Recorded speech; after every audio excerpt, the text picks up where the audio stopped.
Here it is for you guys. Enjoy. Welcome to another thrilling edition of We the Thunder. I'm Shooter. I'm here with the Stash.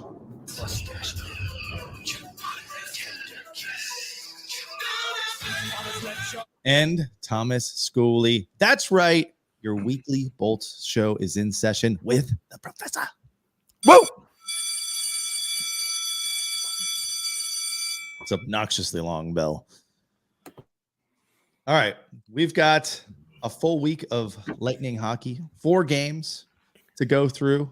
We're not even going to actually break down these games. We're going to switch it up. We don't have a guest tonight. So we're going to talk about the last week of Bolts hockey. We're going to talk about March Madness amongst the Lightning jerseys. Got a lot of votes for that. And we got a new round that just started today. And I want to talk about Braden Point a little bit tonight as well. We should Excuse me. dedicate this show to Braden. Excuse me. Braden motherfucking Point. Yeah. Well, I didn't Braden want to motherfucking Point. I just wrote superstar. Right. All right. Well, where do you guys want to start? Like I said, I don't want to do any full game breakdowns. We went 2-1-1 last week. I wanna get this before Stash does. So I welcome everybody to the Alex Killorn portion of the season. Because I was like, I gotta beat Stash to the killer talk, because let me tell you, he's been on a tear this last couple weeks. One of the bright sides of this, what they say the record is 4-8 or something in the last 12 games. So he's one of the bright spots of this. So go ahead, Stash. Hey, I mean, I at this point in his career, especially with everybody, talking about how he's probably gone next year, I'm just sitting back and enjoying the ride. And I know what he brings to this team. I always have. I've always been on his wagon, if you will, his bandwagon, whatever you will. But that's always been my guy. And I think that he's been as clutch as anybody else as far as winning Stanley Cups and being successful in the last decade of this franchise. So, yeah, I mean, 5 goals in the last 8 games, like 12 points or something like that. Like, he's been on, a tear like he does. And 20 goals again. And people always say he's not worth his money, but he plays up and down that line. He plays vital minutes in vital situations. He plays on the power play. He plays on the penalty kill. He does it all. Oh, and by the way, he went to Harvard. Yeah. I don't know if you guys know that. He went to Harvard. So, yeah, I mean, there you go. This last week has been a pretty busy week for me. They practiced in Brandon one day last week. So I went down to Brandon to watch them practice and stuff. And I got the honor to talk to E. Eric Errolson, Lightning Insider. And the one thing he brought up was Alex Killorn. And he said that this is Alex Killorn that we've grown accustomed to. And he's really been playing this last month pretty good. So it's been that. I was lucky enough to do the radio booth the other night against Chicago. Me and April got to do that. And just hearing the guys in there calling the game. Unfortunately, there was no goals while we were in there in the first period. But just hearing the guys in there call the game is just amazing. Anybody that listens to them on the radio actually get to see them do it live is really outstanding fun to do. And you get to hear the whole show in your head as you're up there. So even during the commercials, it's like, oh, I know these commercials from when I'm listening to it.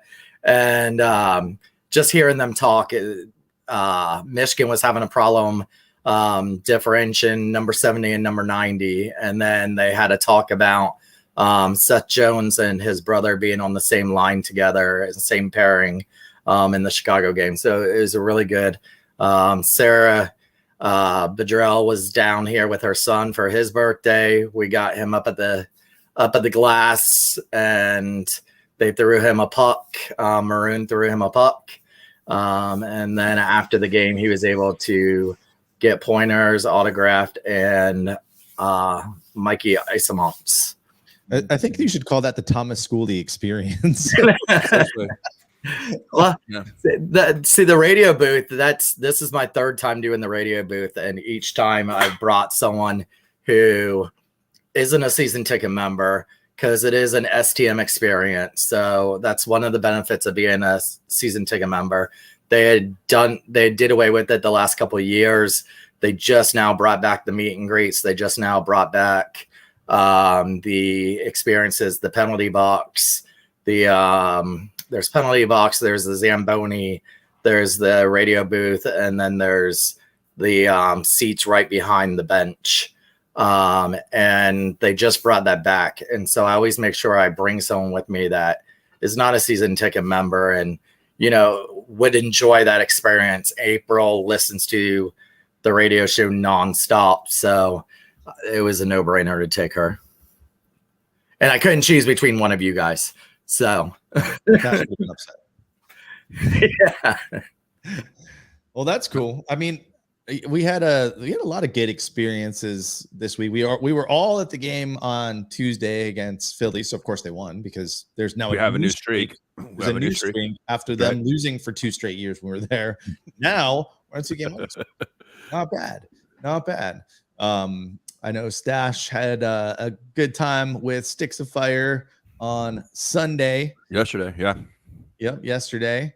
And then You and I were there Saturday. there's Saturday night. Not such a good game. Well, no, but they pulled it off. Yeah. Pointer pulled it off at the end. And overall, it was okay hockey. They were 2-1-1 this week. Got a point versus Vegas. I thought they should have won that game versus Vegas. They deserved 2 points. I think even Cooper said that. Yeah. But Sunday was the disappointing game to me because Sunday's the game they probably should have won with a team that's got a lot of injuries and just couldn't get it done. But And Hollenbeck playing both games. I mean, he had 40 shots shot on him down in Sunrise the night before. We were both on the back end of our back-to-backs, and they saved Vasi not against Chicago. They wanted him against Winnipeg, and they got him against Winnipeg, and it just didn't go our way. Well, I mean, look, Vegas, questionable officiating throughout that game, right? It wasn't questionable. And then in overtime, egregious officiating that led to their victory, right? Yeah. Well, hold on. The Hagel trip wasn't a trip. Yeah. But there was too many men in the ice right before they scored that goal. But I know we've gotten away with that many times. But I won't disagree with you. I mean, there was horrible officiating. And then Winnipeg, the same thing. How is that not goaltender interference? I just don't understand. I didn't think it was goaltender interference from the get-go because there just wasn't enough contact. I fell down one way, and if he fell down the other way, which nothing was really forcing him besides his momentum. I didn't think it was goal interference on I mean, he's in the crease and he the puck hits away.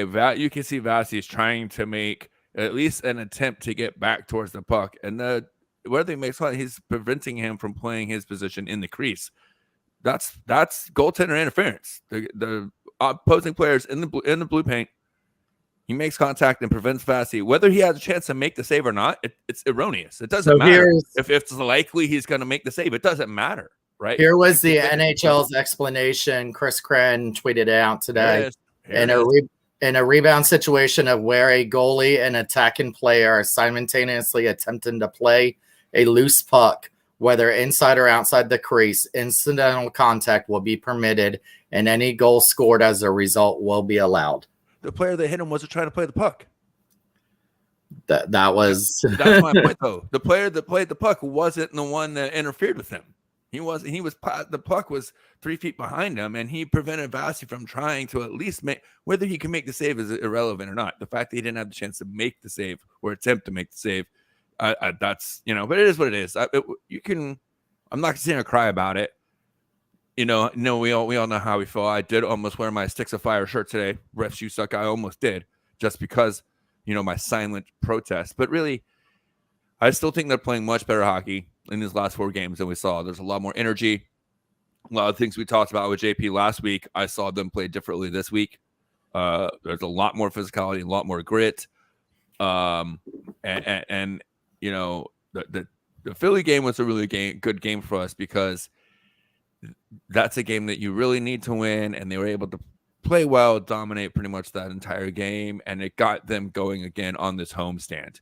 You know what I mean? And they really needed that. Got the crowd back into it.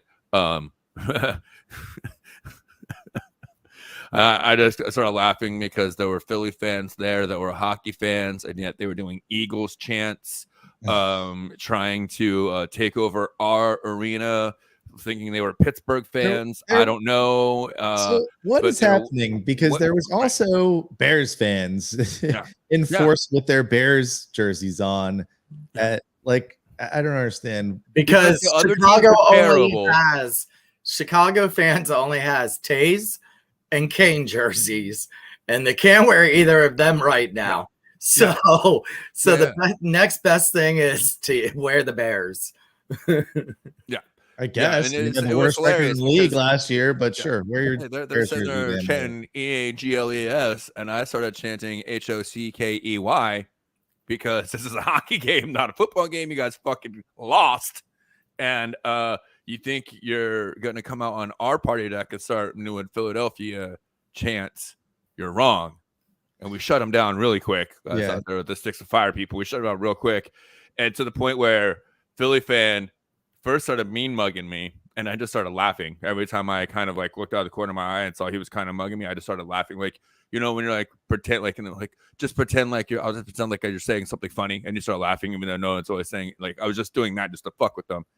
And eventually he came over and offered to buy me a beer. He's like, "You're right, we suck. Our team sucks. Our fan base sucks. We're the worst, man. We didn't really have anything. That was inappropriate. I'm sorry, man.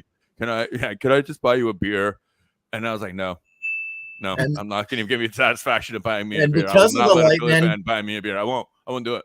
I mean, it wasn't because of the Lightning, but because of the Lightning, their GM got fired. Well, right. Fletcher got replaced. He gets canned. Right. 2 days later, something like that. But it was funny. And there was a good comment, one by Doubly, when I talked to him about these games with Philly and this game with Chicago, that these teams that have nothing to play for are playing for they still want to win. They still have nothing to prove. They're a spoiler. Dave Mishkin, when we were in the booth with him, he put it a good way as, these teams, people are saying they're tanking for Bedard, but these players still want to play so that they're on the team next year to play with Bedard. Yeah. That there's so many new guys in Chicago, so many young guys that they're playing for contracts. And so therefore they're not trying to tank. They're trying to score. And they played a defensive great game against Tampa. 1-1 going into the third. It wasn't until the last 60 seconds we scored the second goal, and then we got the empty netter. But they played a great defensive game against us. Yeah, and they put together a revenge line too. Yeah, scored their only goal. Well, and I will say one thing when it comes to this in all professional sports: players don't tank, front offices tank, ownership, GM. That's where the tank comes from. Coaches. Tanking is from and I don't even know about coaches, because just like you're talking about players, they're coaching for a job too. They have a resume that they need to. They're not going to sit there and take a bunch of L's just to hope you guys get a player, and then 2 years later you move on. Now look at his resume. No coach wants that even. You know what I mean? Well, someone like Torts, though, his record speaks for itself. His coaching style speaks for itself. He's played with those lines so much in Philly this year.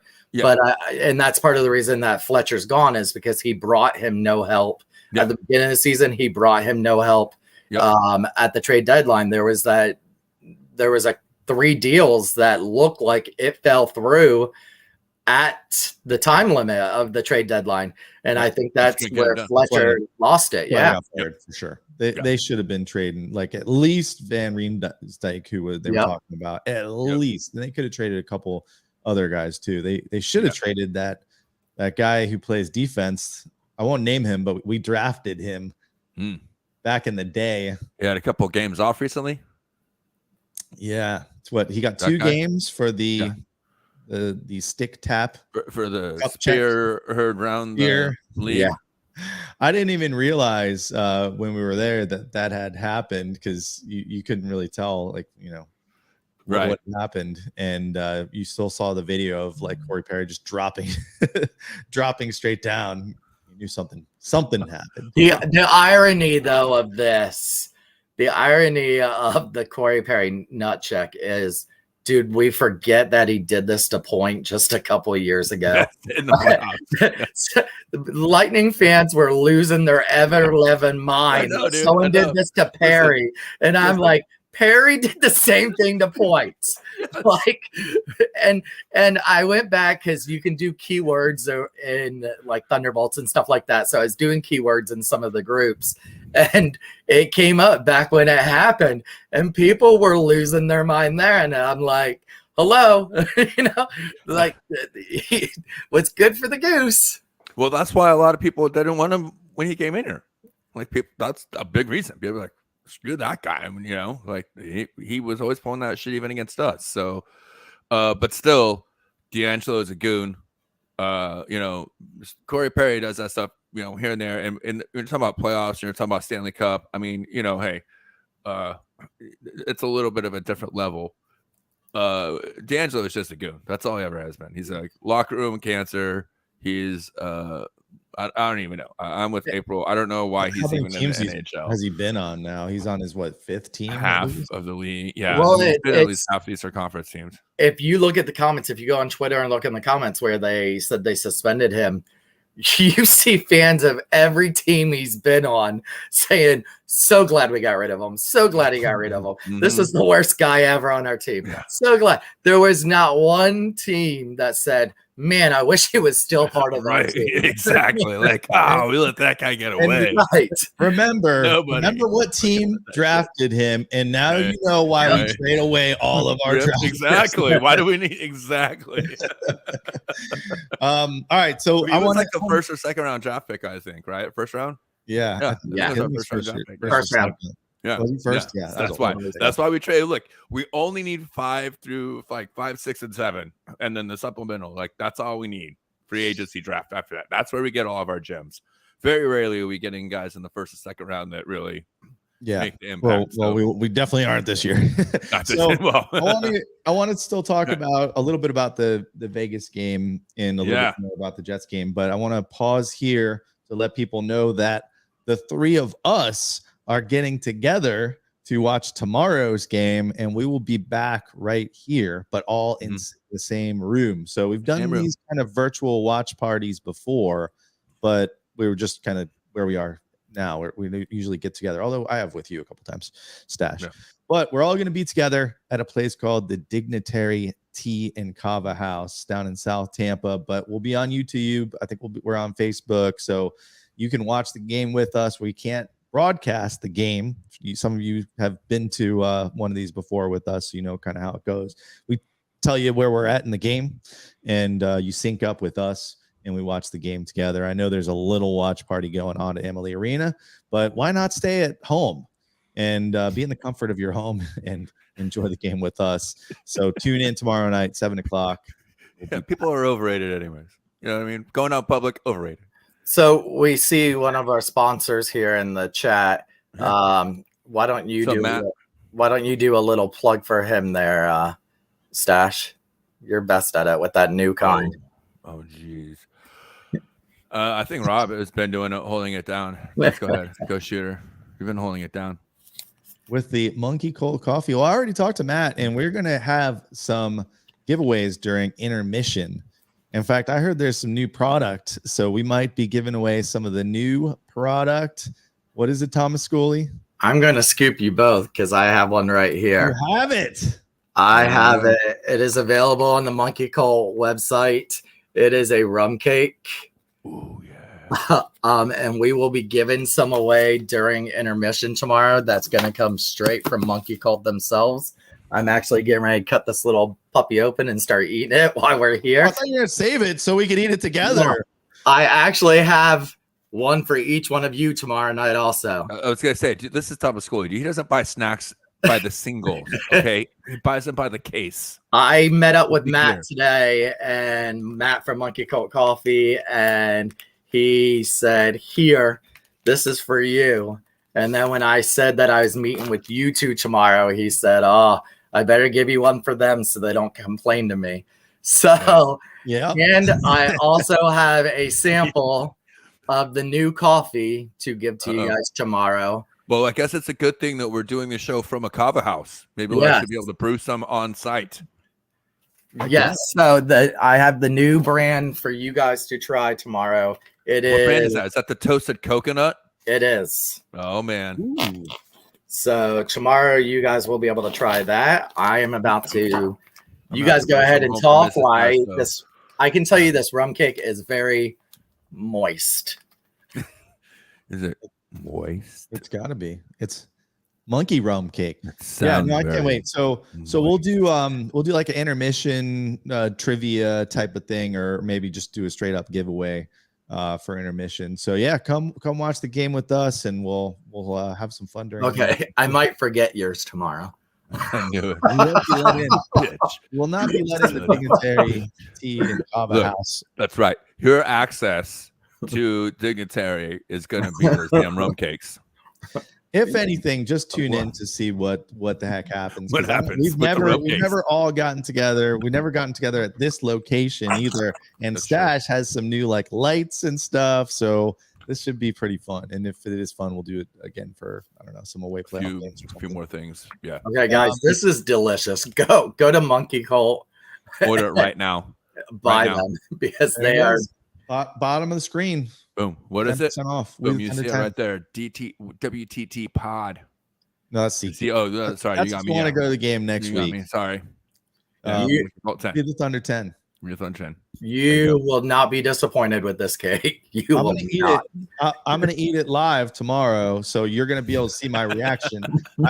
I wear my emotions on my sleeve, especially when I eat something bad or good. Absolutely. So you will see the reaction. Thomas likes any kind of cake, so he's going to be happy no matter. The problem is I know where these are at Matt's house, so he better never leave me alone there. I've now seen where. Listen, okay, you know what? He's tried to get me down for the bourbon before, but now I'm going to be there for the rum cakes, man. Let's be honest. I'm going for the rum cake. This is worth.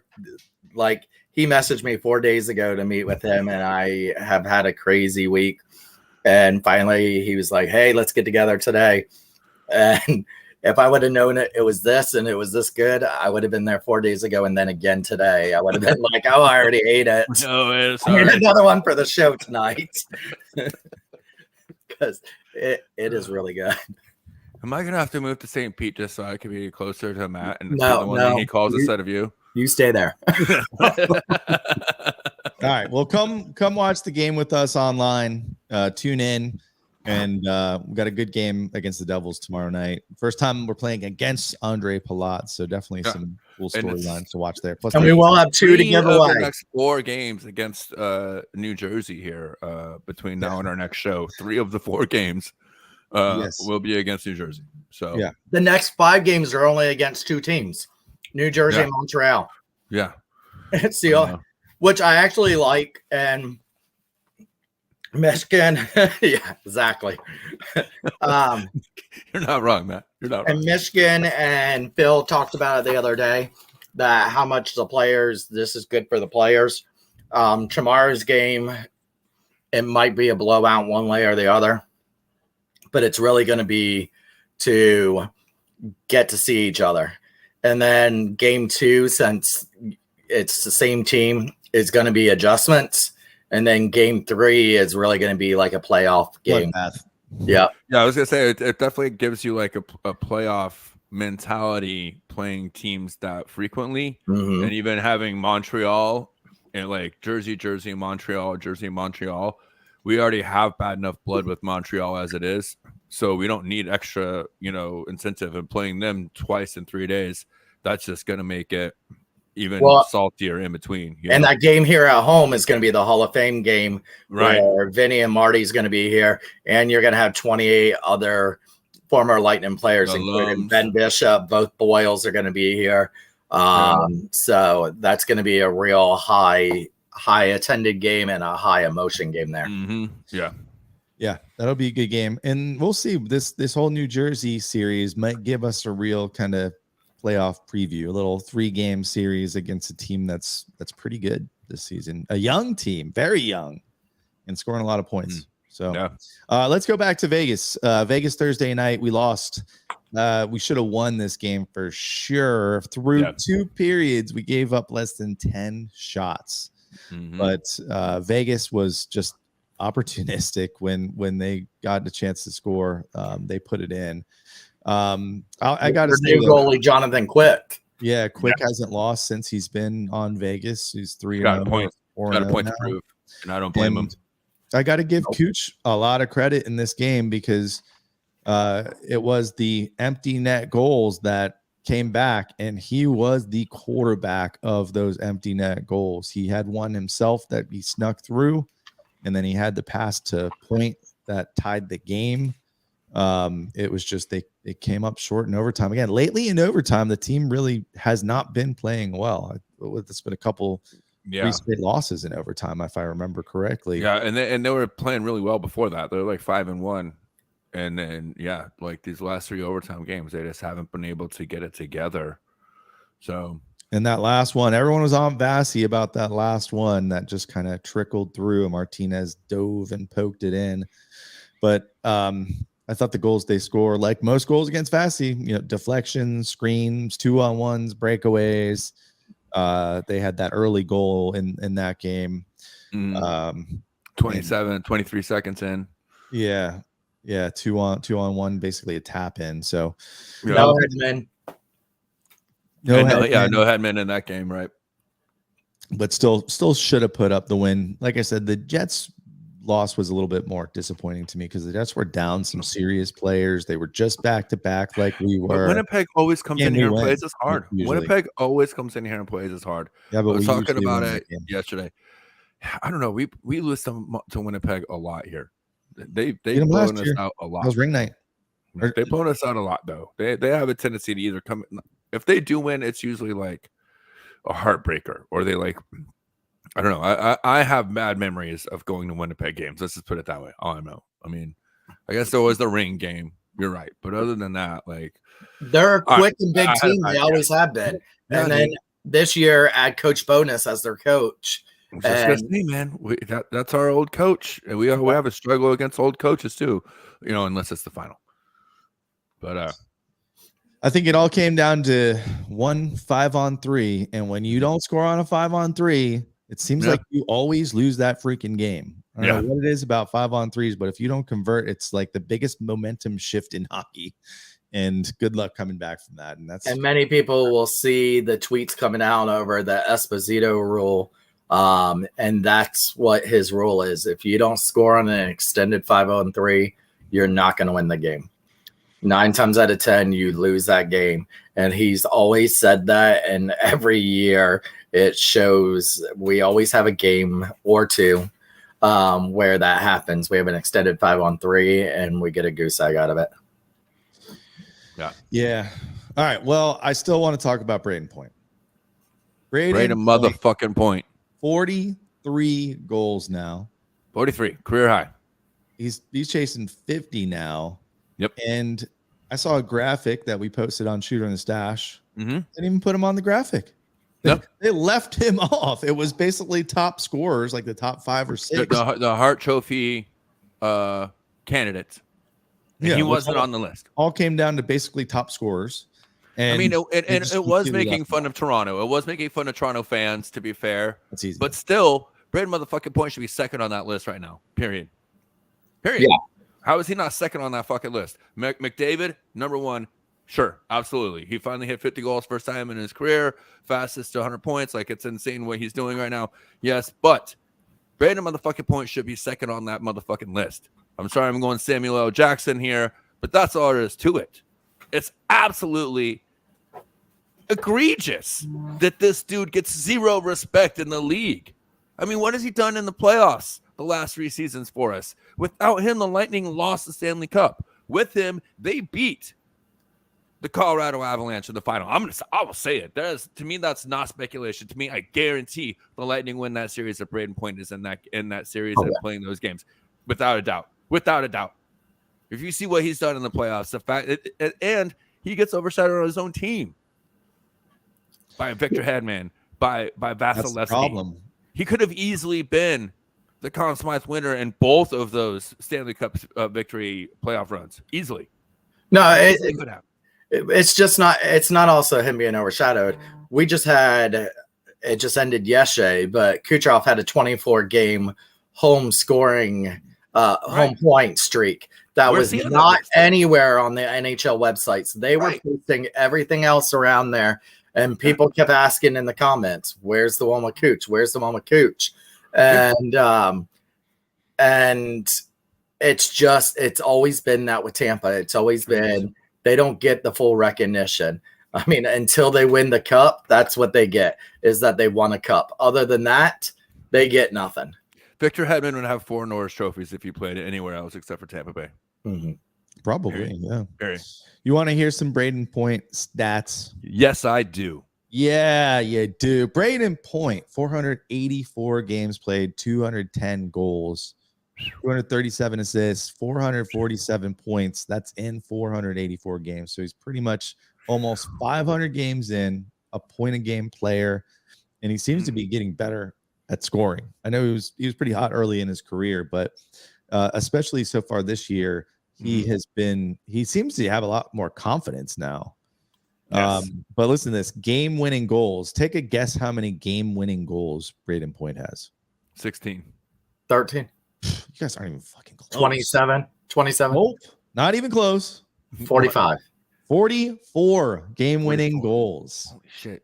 He's clutch. Oh, dude. Yeah, that's because he's just behind Stamkos now, right? Is he? No. There's another. Oh no, I'm talking about it was 40 goals. Overtime goals. They're neck and neck. He's got 10 overtime goals. Fastest to 40 goals in a season. That's what I was thinking about.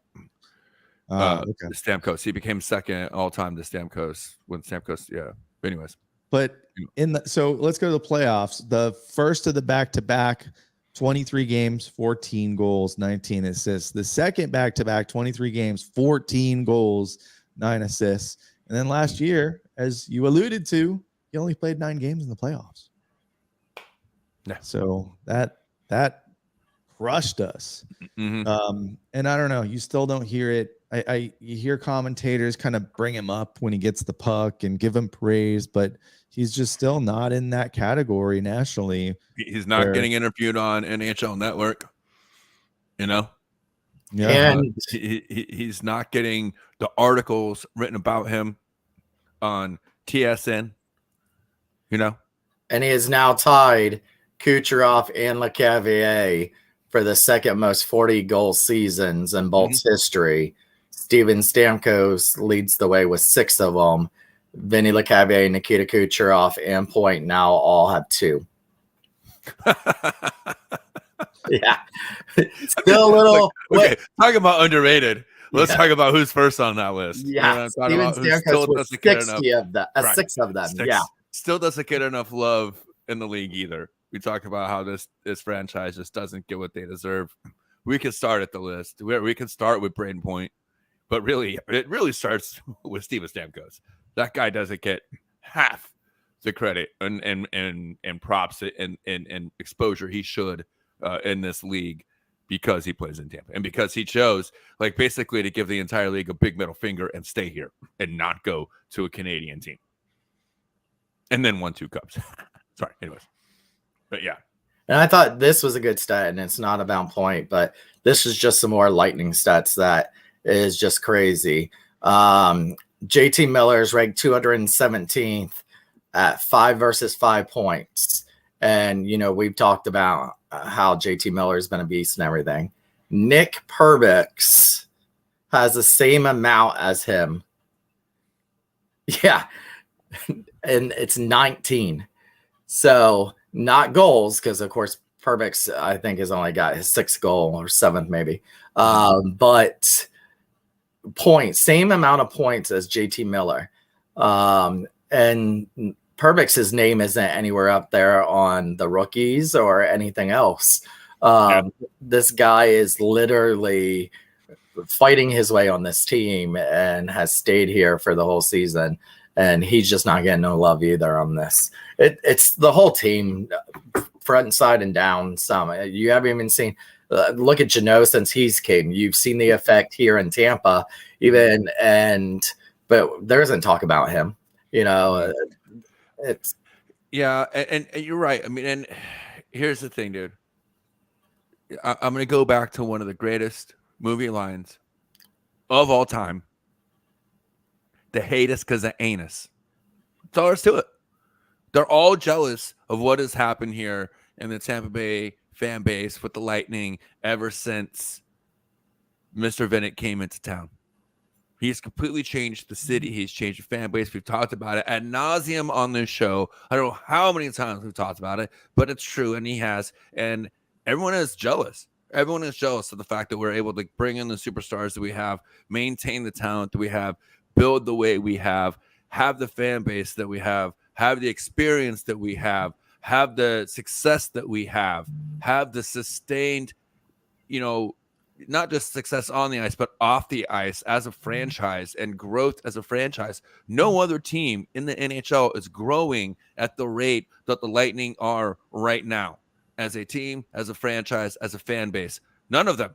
And as a city, we're one of the fastest growing cities in the country as well.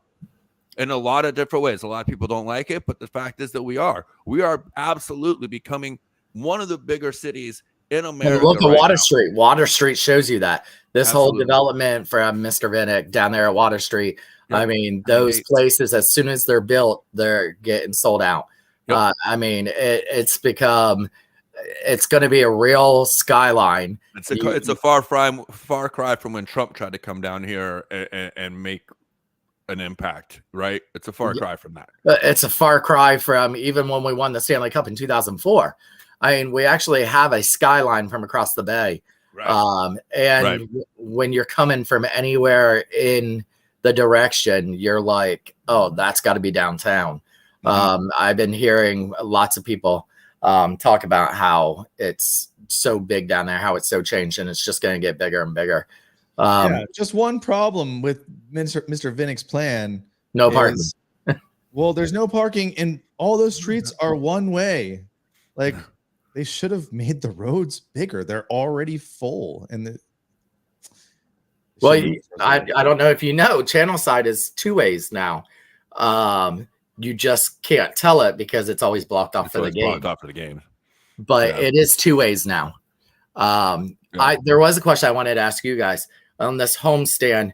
Who do you guys think was the best forward and blue liner of this homestand, and who was the worst of the two?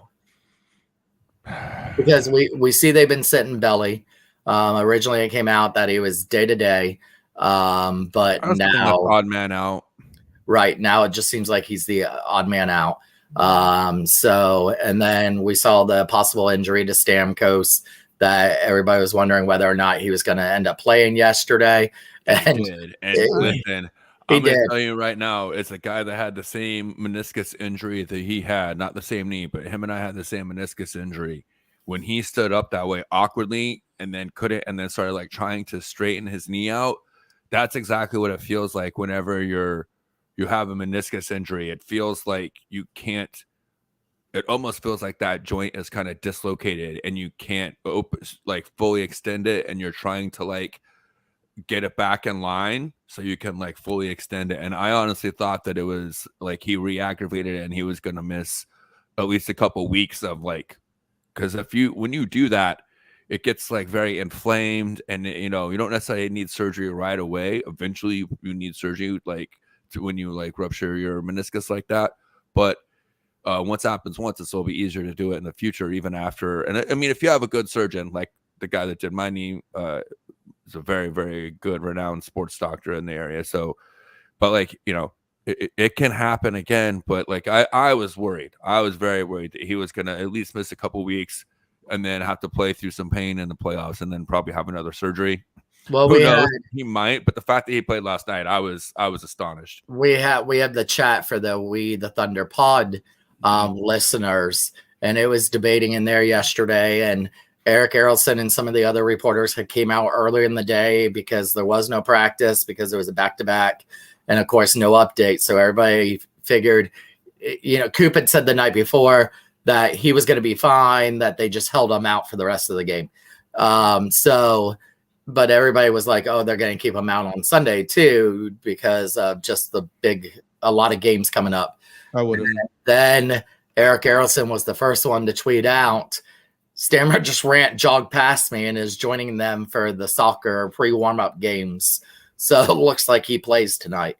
So then it was, and then Shooter, myself, Sarah, we were all debating whether or not, you know, we would have sat him out, and we all agreed that we would have sat him out yesterday. But I think Stammer is just that way too. If Stammer's healthy, he's going in. He's going to play. Yeah, that's the captain's decision. You know, tell him you trust him. You trust him. So who do you think during this stretch?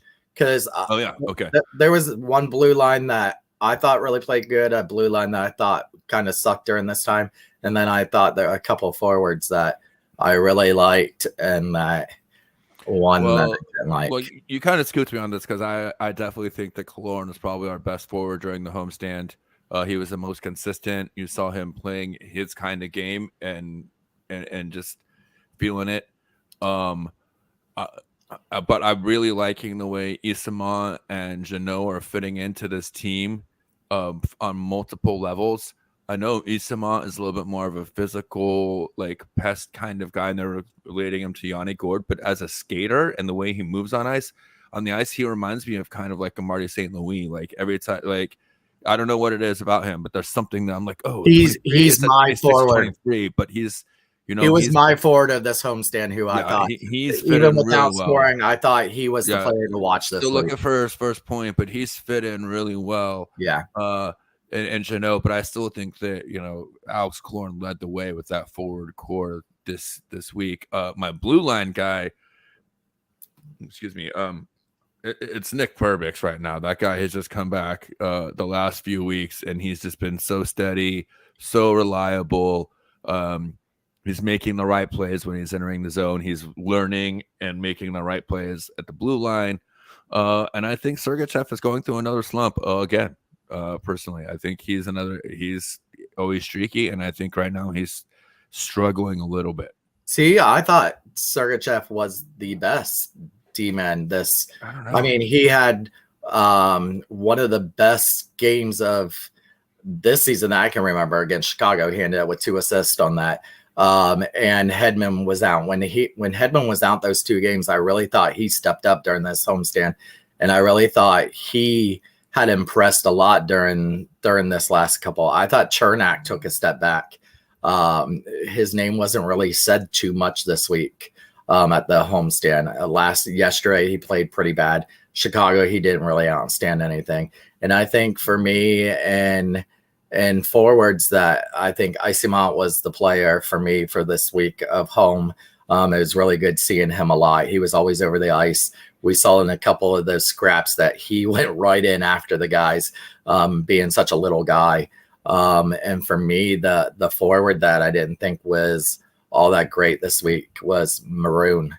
I thought besides the fighting, Maroon really didn't do much. But I do see with Isimont and Jeannot on the ice with them, it pushes Maroon and Perry a little bit more. You can see Perry's looking a little younger with those guys on the ice. And one of the things about Jeannot, whenever they brought him in on a scouting report, is they said that he brings the locker room or the guys on the ice into the fight with him. And obviously, yes. And that was one thing I was hoping for, and you can see it. And I think Isama only doubles down on that. His style of play only adds to that feeling. So you're absolutely on point with that. I do see those guys being a lot more physical in the way they used to be and not the way they are now. And that's a big deal. That's a big deal. Yeah, there's definitely, it's like a younger guy. Belly as a person's great guy. I don't think anybody will disagree with that. The whole story that Chris Kren did on the passing away of his mother this week that was a fantastic huge all over article. Twitter. Yeah. Great article by Chris Kren. But as a player, he just didn't spark that line, I thought. And where now that line seemed a little bit younger and a little bit fresher. And I was thinking, Isimont, one game he took 10 shots. Not all of them were on goal, but he had 10 shots. Yeah. And that's because I'm like, he's got these two old men. He skates down. He's so fast. He skates down and they're not even across the blue line yet. So like, well, shoot, I better just shoot it.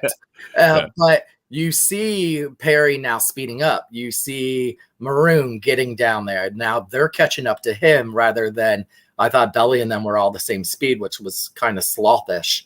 Now you get a little pep in their step with someone like Isimont all around the ice there. Yeah. Line was getting a flat tire, April said. I definitely think Belly is still struggling with the loss of his mother. And it, and I think this whole season, knowing that she was ill, like you get to a point where kind of like you're almost preparing yourself for that too for so long. You know what I mean? It's just an emotional thing. And, it can't not affect you in certain ways, especially like if you read that article and how big of a deal his mother was in his life as being a hockey player and being successful really at anything, how much he talked to her and all that. So, I think it's rough for him, but I also think that guy is a locker room guy too. And you talk about guys where they talk about him and the way people talk about the locker room and how much of an impact he has in the locker room. I think that's a really important factor for him. So I do think that he's probably going to be a healthy scratch more often than not, but I definitely like the fact that he's still going to be there in the locker room. He's still going to be on the ice for practice. He's still going to be around those guys. And who knows, when the playoffs start, you just never know who's going to gel and what matchups we're going to have. And I still think that school bus line has plenty of air in the tires, personally. It's just a matter of the matchup and where they're at. And personally, I wouldn't mind, seeing that third line. I mean, you got Colton, but I wouldn't mind seeing a Jeannot, Colton, Isimont third line, and see what we got there. So there's so much room now with these forwards. We're talking about we needed a D-man, we need a blue liner, but who knows? Maybe this is exactly JBB is right, and we needed a couple extra guys that have some grit, that have a little bit of sandpaper to their game to come into this forward core and still have these veteran guys that can be an impact in the locker room and in a deep playoff run. And as soon as these new guys come in and gel, I think they're going to make a big difference in the defense as well. I think we've already seen it. During this homestand, we gave up 4 to Vegas, but that's the best team in the West right now. And they're always high scoring games between the Lightning and Vegas. Something about it, the style that they each play, the amount of stars that each team has. They're just usually kind of high scoring games anyway. So after getting blown out, giving up 5, 6 to Pittsburgh, Buffalo, Carolina, the homestand came back and they played a lot better defensively. They look at the shots on goal. Much fewer shots allowed, much more shots on goal. That's definitely where I think you're looking at. You know what I mean? They haven't allowed more than 23 shots on goal this whole homestand, which is up. Lower than I think they were averaging 30 something before this homestand. Right. So that shows a lot. And something about Jeannot's a shot blocker too. That's the other thing that we have to bring in. And I think Isimont, I don't know if that's a big part of his game, but it's something I definitely see being a part of his game. And Jason brought it up earlier. Guys on the block party doing their job. Shout out to Greg Wolf and Coburn. They got Isima on right away. A really, really good interview with him. If you guys haven't checked it out, it came out today. Really good, insightful stuff. It's funny because he's really close with the Foot family, and he said he's probably going to move into Footer's apartment because it worked out. Like, he's like, oh, I wish he was still here because he grew up with those guys. But it actually going to work out because now he's going to have an apartment, which is lucky for him. Spoiler alert, that's a little funny story because I think it's been in a couple articles, but he was actually at the grocery store when he got the call from the GM to get traded and left a whole grocery cart full of groceries inside Safeway. That he was cooking for his brand new apartment. He had just moved into his first apartment. He had finally settled in San Jose, got tired of door dashing it, and finally went and bought all the stuff to move into said apartment in San Jose, got the call. He's getting traded here. So I'm glad that he has an apartment and he's not going to be in a hotel. He's going to be able to go and hopefully already made that shopping trip to stock the apartment here. They taped that over at Brandon last week when they were at the Brandon practice, and myself, April, Michelle Blevins, we were all down there and we didn't know who they were coming in to interview. We saw Kobe and then we saw Greg coming in. Mm-hmm. So when we were waiting outside for the players, we said, okay, whoever was the last player out is who they interviewed. so there was only like 3 or 4 players left when Asamant left, but all the players that were still left had already been interviewed. So when he stopped, I was like, did you just get interviewed for the podcast? And he's like, yep. And I was like, okay, we know who it is. So I gotta tell you though, our boy Greg Wolf is still holding out on me. That guy's got the best hat game in Tampa Bay, and I keep asking him, and he keeps, just go to the team store. Bullshit, dude. Bullshit. The hat he's wearing in that interview is the one I want really, really bad, and I haven't seen it anywhere for sale. So I'm gonna have to start needling that guy. Like, yo, whoever your hat guy is, when you buy one, better get me one. That's all there is to it. You gotta wait till the Wolf household garage sale. It's garage sale season. That's right. Hey, our community garage sale was this Saturday. He had one before. He had one with his jerseys and sweatshirts and stuff like that before. So we still need to do that insider thing. We got to finagle our way into his house just so we could see his hat collection and its native environment. Do a We the Thunder cribs on location cribs edition. Well, listen, we've talked about it before, and I really do want to do that, and I really want to start with Greg Wolf's hat collection. Greg Wolf, that man, I am envious of his hat game. Incredibly envious. Like, most people are sneakerheads these days. It's I gotta say, I know we're going on a tangent here, but it is insane to me how big the sneaker game is right now in pop culture. I don't know if you know, but you see people regular comedians wearing $300 Air Force Ones that are from 3. You know what I'm saying? It's crazy how there's the second. I don't know. It's weird. But anyways, I'm like that with hats. That's how I am with hats. I've probably got 80 hats. I would say at least probably 80 hats, and I'm that's my thing. So Greg Wolf has an incredibly dope, and I mean, in general, Greg Wolf's Lightning gear game is unparalleled. That guy's got the freshest, best Lightning gear out of anybody. But his hat game make Thomas cry. Is on point. His hat game is on point. Greg will be our final guest of the regular season. He will be next month. Yep. Coming up less than I think it's less. And I'm going to grill him just as I am right now. I'm going to praise him, and then I'm going to grill him on our live show. I need some of your hat game. I need some of that hat game. I need it. All right, that's what we're talking about, Chris Jones. Chris Jones, what are we talking about? We're talking about another podcast. We're talking about Block Party and Greg Wolf and his amazing hat game. All right, well, let's talk about this podcast because oh my god, we've got monkey coat rum cake down. Thomas 41, rum cake 0. I texted Matt. I was like, "Oh my god, this is so good." You already finished it? Yes, and I am going to eat the leftover crumbs that are in there. Dude, you're going to open up that bag and lick the inside on overtime. That's on the after show. On the overtime show on YouTube. Come check out Thomas Schooley completely depraving himself and licking the inside of the bag for the Monkey Colt rum cakes. You can go and use We the Thunder 10 on monkeycoatcoffee.com right now and order some for yourself and find out if they're so good that you want to lick the inside of the packaging. My bet is yes. Yes, you will. You're probably going to want to get some of that amazing bourbon chocolate chip coffee right now and dunk the wrapper into that coffee and then just like suck it off of the wrapper. Monkey coat rum cake wrapper into the coffee. And then when that toasted coconut rum comes out, all bets off, right? Come on, rum cake, rum coffee. We're going right down to the Caribbean, man.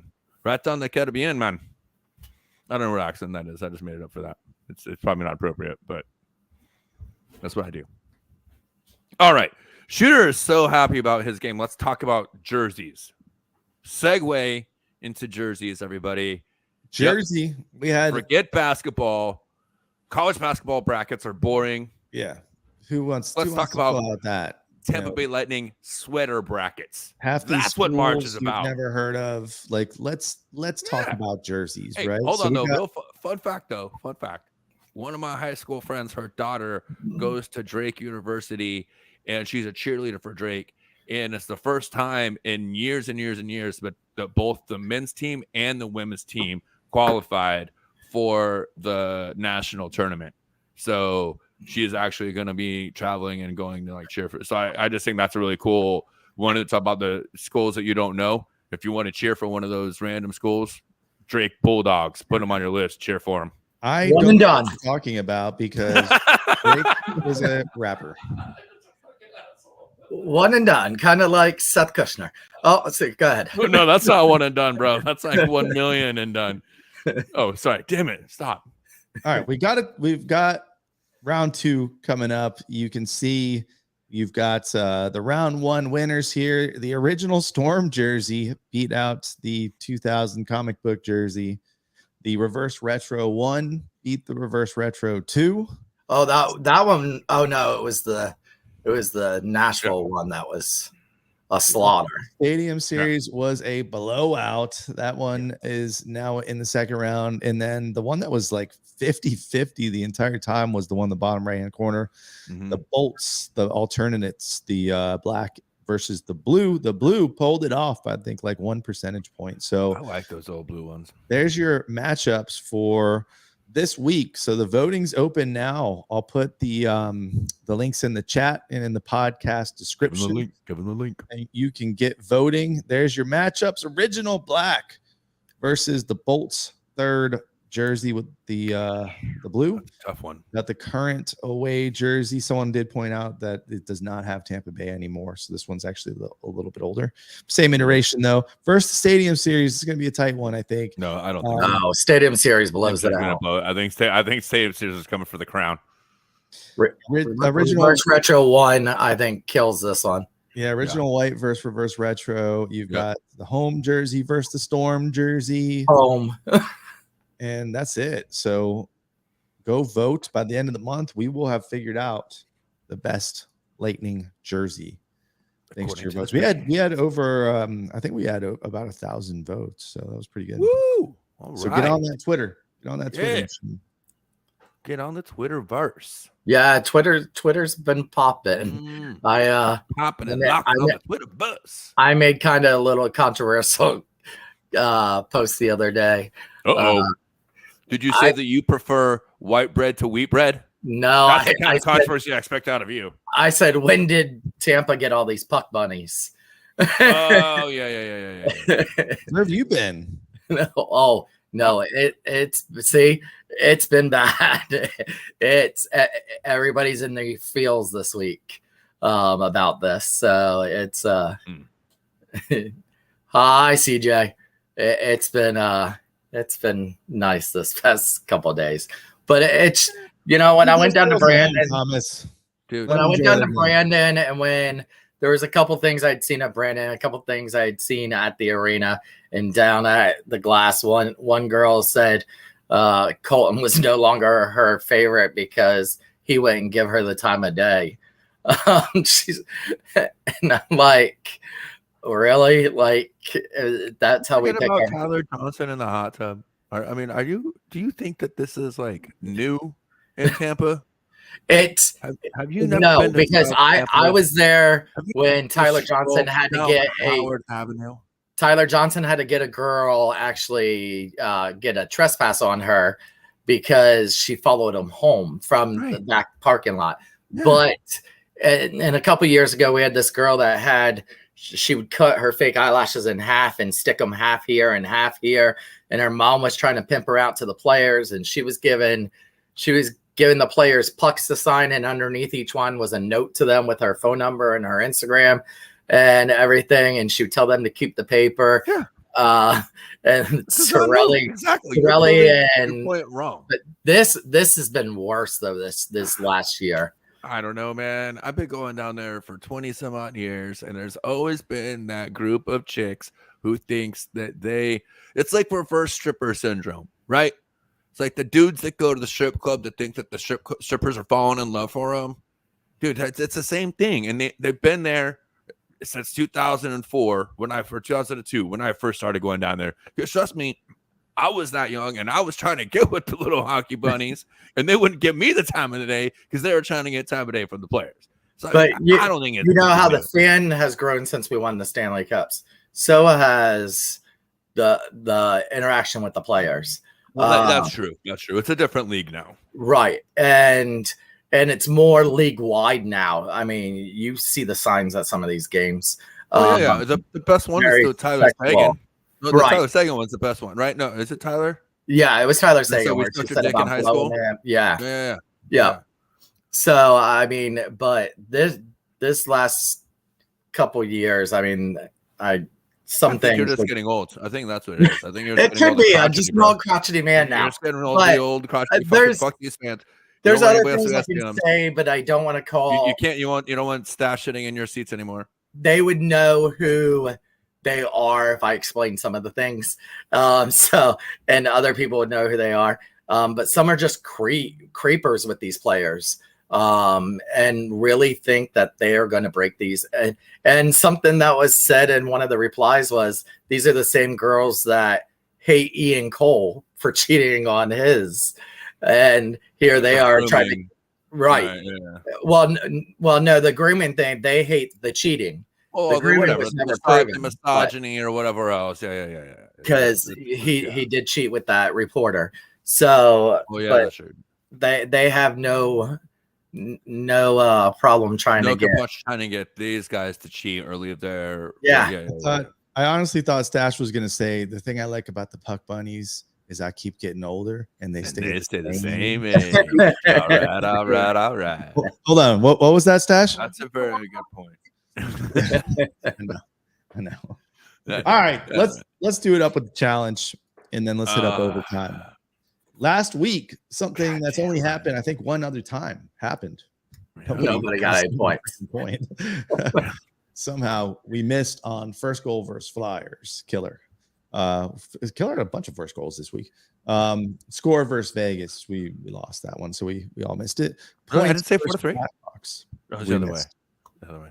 And then the goals versus Jets by a defenseman. No defenseman scored. No score. So they were shooting, though. I'll give the defenseman credit. They were shooting that game, but none of them squeaked one in. All right, so this week we'll make it real easy. We got the Devils tomorrow. We're going to be watching for the Dignitary Cafe, so make sure you tune in and sync up with us. We got the Devils again on Thursday, Saturday, Canadians. Devils again on Sunday. It's a devilish week, a hellish week in the NHL for the Lightning. So let's go with Tuesday, goals versus the Lightning. We need someone from the Thunder. You know what? Let's just take the first person that answers goals versus the Thunder. I'll take goals versus the Thunder. I'll take Braden Point. What's the first one? I'm confused. What are you asking for? Goals versus Devils. Who scores the most, right? Okay. You're just saying you said goals. the Lightning, then you said the Thunder, so I just wanted to make sure which question you're asking here. So which Lightning player is going to have the most goals against New Jersey? Is that what you're asking? Tuesday against Tuesday. Tomorrow night. Most goals by a Lightning player tomorrow night. Alex Korn. Hot hand. Hagel. All right, and Chris Jones, whatever, however you say that very random and difficult non-common name in America, Cooch. Cooch. All right, we got Hagel, Killer, Point, Cooch. Let's go Thursday with assists versus the Devils. Cooch. Got Cooch. I'm going Sergachev. Ah, damn you. Oh, like you were going to take Sergachev. I was. Just a spit in my eye. Are you kidding me? Duh. Have you never been here before? Is this your first time? Chris Jones is just saying Cooch for everything. I already said Cooch. Sorry, Chris. Stammer. Okay. Stammer, NICA, Sorelli in there. Sorelli's actually been heating up too. Oh, yeah, by the way, I think Jason's talking about goals. Was good this week, and who was bad on defense, so don't worry about that. But Sorelli's, I think, has been pretty good last week. You didn't answer. Saturday, points. Real quick, breaking news. Svechnikov torn his ACL and is done for the year, it seems like, for Carolina. Ooh. If that's the case, that's going to be really bad for them. So that's coming down the pipes right now, that it looks like that has happened. So that's going to be bad for them. I think they'll survive. I don't know if they'll make the Stanley Cup finals, but it's just one player. So I think Jason is saying Isamont for assist. Yeah, that Sorelli one was for the goals, but he was second to answer. So right. Wait, no, Thursday. Okay, we'll change it. We'll give you Mikey. Saturday is going to be the Canadians. That's the Hall of Fame game. Let's do points and give me the number of points for that player. Who's scoring the most points versus the Canadians? Stammer, 3. Hedman with 2. He's going to have 4 former captains there at the game with him. The captain's going to go off. Going Cooch 3. And anyone in the chat, give us a player points versus the Canadians. And then Sunday, back against the Devils for round 3, we will do penalty minutes. Assuming there will be some sort of fight by then. Maybe. Yeah. Alex says Cooch 5 with a hat trick. I already guessed Cooch. You got to pick another one. You got to get in quick to get Cooch around here. Yeah, the Cooch goes quick. The Cooch takes on all the of Cooch these. is coveted. Chris Cooch. We covet the Cooch around here. I'll start for Sunday. I'll go with Janot. Getting some him. You son of a bitch. Corey Perry.